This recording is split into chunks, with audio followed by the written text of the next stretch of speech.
Une alliance renforcée entre l'Union européenne et l'Afrique du Sud face aux tensions avec Washington.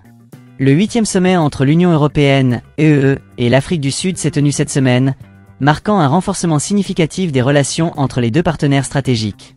Ce sommet, le premier depuis 2018, a abouti à des engagements financiers ambitieux et à un communiqué commun d'une 50aine de points, couvrant des sujets allant de la paix en Ukraine et au Proche-Orient à la situation en République démocratique du Congo, RDC, en passant par la transition énergétique et le renforcement du multilatéralisme.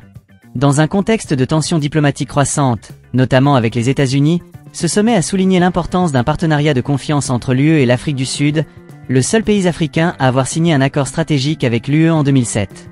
Un partenariat stratégique renforcé. Le sommet a été l'occasion pour les deux parties de réaffirmer leur engagement envers un partenariat solide et mutuellement bénéfique. Antonio Costa, le président du Conseil européen, a insisté sur l'importance de cette alliance dans un monde de plus en plus incertain. Aujourd'hui, les partenariats de confiance sont plus importants que jamais. L'Union européenne est, et restera, un partenaire fort et fiable pour l'Afrique du Sud.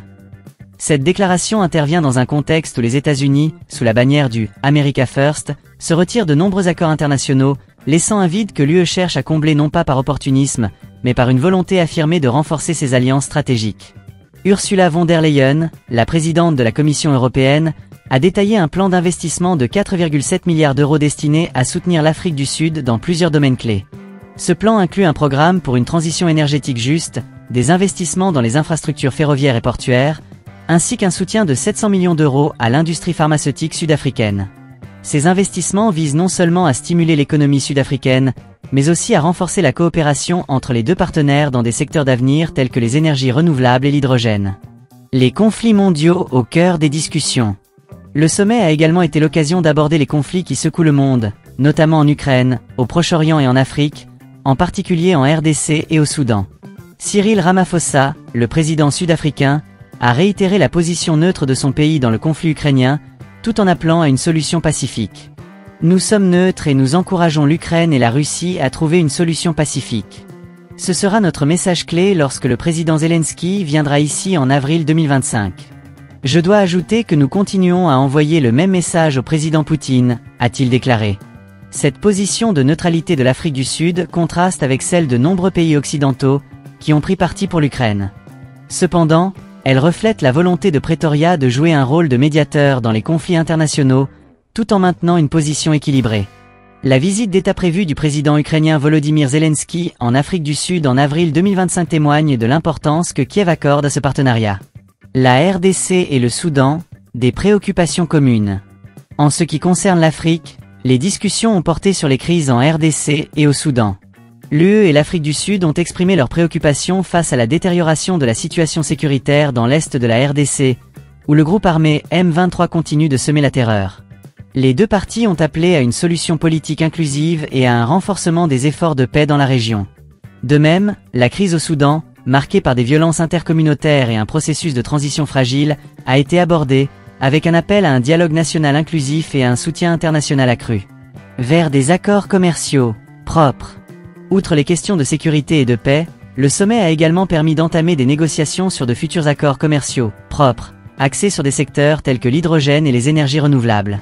Ces accords visent à stimuler les investissements et à encourager la transition énergétique, un domaine dans lequel l'Afrique du Sud joue un rôle clé sur le continent. Avec son potentiel en énergie renouvelable, notamment solaire et éolienne, l'Afrique du Sud est un partenaire stratégique pour l'UE dans sa quête de neutralité carbone. Ces discussions commerciales s'inscrivent dans le cadre plus large de la stratégie Global Gateway de l'UE, qui vise à mobiliser jusqu'à 300 milliards d'euros d'investissement dans les infrastructures durables à travers le monde d'ici 2027. Pour l'Afrique du Sud, ces investissements représentent une opportunité de moderniser son économie et de renforcer sa position en tant que leader économique sur le continent. Un multilatéralisme renforcé. Le sommet a également été l'occasion de réaffirmer l'importance du multilatéralisme dans un monde de plus en plus fragmenté. Les deux parties ont souligné la nécessité de renforcer les institutions internationales et de promouvoir une gouvernance mondiale plus inclusive. Cette position commune contraste avec l'unilatéralisme croissant de certaines puissances, notamment les États-Unis, et reflète une vision partagée de l'ordre international. L'Afrique du Sud, qui assumera la présidence du G20 en 2025, jouera un rôle clé dans la promotion de cette vision. Le pays a déjà démontré son engagement en faveur du multilatéralisme à travers son rôle actif dans des forums tels que l'Union africaine, EEA, et les BRIC, Brésil, Russie, Inde, Chine et Afrique du Sud.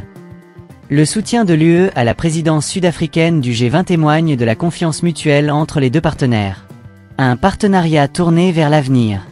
Le 8e sommet UE-Afrique du Sud a marqué une étape importante dans le renforcement des relations entre les deux partenaires. Dans un contexte de tensions géopolitiques croissantes, ce sommet a démontré que l'UE et l'Afrique du Sud partagent une vision commune d'un monde plus stable, plus durable et plus inclusif. Les engagements financiers, les discussions sur les conflits mondiaux et les négociations commerciales illustrent la diversité et la profondeur de ce partenariat stratégique. Alors que les défis mondiaux s'accumulent, de la crise climatique aux conflits armés en passant par les inégalités économiques, l'alliance entre l'UE et l'Afrique du Sud apparaît comme un modèle de coopération internationale. En misant sur des investissements durables, un dialogue constructif et un multilatéralisme renforcé, les deux partenaires montrent la voie vers un avenir plus prometteur, non seulement pour leurs citoyens, mais aussi pour la communauté internationale dans son ensemble.